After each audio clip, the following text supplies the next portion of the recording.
आपल्या घरातलं पहिलं मूल म्हणजे जन्मल्या जन्मल्या खूप लाडकं असतं, कारण खूप वर्षानंतर आपल्या घरामध्ये कोणीतरी लहान मूल आलेलं असतं आणि आपल्यासाठी तर फर्स्ट एक्सपिरियन्स असल्यामुळं ते मूल तर खूपच जास्त लाडकं आणि खूपच जास्त आपण त्याची केअर करत असतो.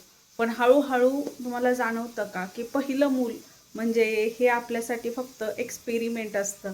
आपण आई वडील म्हणून फक्त त्या मुलावरती एक्सपेरिमेंट करत असतो, का तर आपल्याला त्या मुला थ्रू मुली थ्रू मुलीकडून आपल्याला जगाला समाजाला दाखवायचं असतं की बघा मी काय करू शकते. त्याच्यामुळे त्या मुलाला आपण असंच वाढवतो की नाही तुला हे करायचंय, तुला ते करायचंय, तू असं बनशील तर चांगलं होईल. आणि कुठेतरी मुलगी असेल तर आई आपल्या सगळ्या इच्छा त्या मुलीमध्ये पाहत असते की मला जे जमलं नाही, मी जे करू शकले नाही ते मला तुझ्याकडून करायचंय, असं ती सांगत नसली तरी तिच्यावर संस्कार मात्र ती तशीच करत असते की तू हे कर, हे तुझ्यासाठी छान आहे. आणि त्याचबरोबर वडील वडील हे आपल्या मुलाला आपल्या ज्या कुठल्या तरी इच्छा असतात की त्या अपूर्ण राहिलेल्या असतात, कुठला तरी खेळ खेळायचा असतो, तो काही आर्थिक अडचणीमुळे ते त्याला पुढं घेऊन जाऊ शकलेले नसतात, तर त्यांना ते घेऊन पुढे जायचं असतं. म्हणून प्रत्येक आई वडील हे आपल्या पहिल्या मुलाला एक मूल म्हणून नाही तर स्वतःचंच एक कॉपी म्हणून वाढवतात.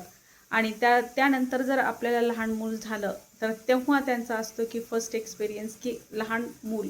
मग ते मूल कितीही मोठं होत असलं तरी आईवडिलांना तेच असतं की हे आणखीन लहानच आहे.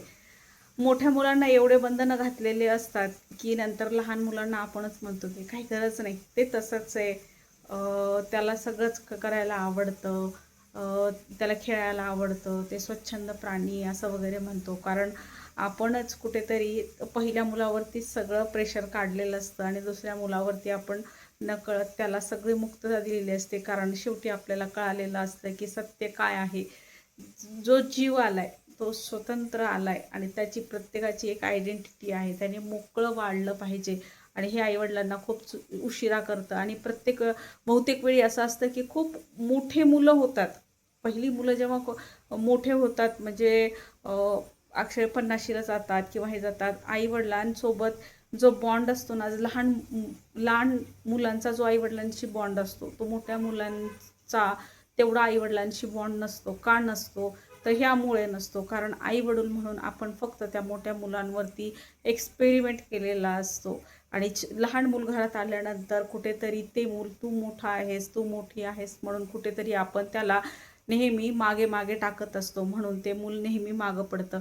म्हणून आज मी तरी मोठी म्हणजे माझ्या मोठ्या मुलीला किंवा आपण सगळ्यांनी आपण मोठ्या मुलांना आपल्या स्वाही म्हटलं पाहिजे.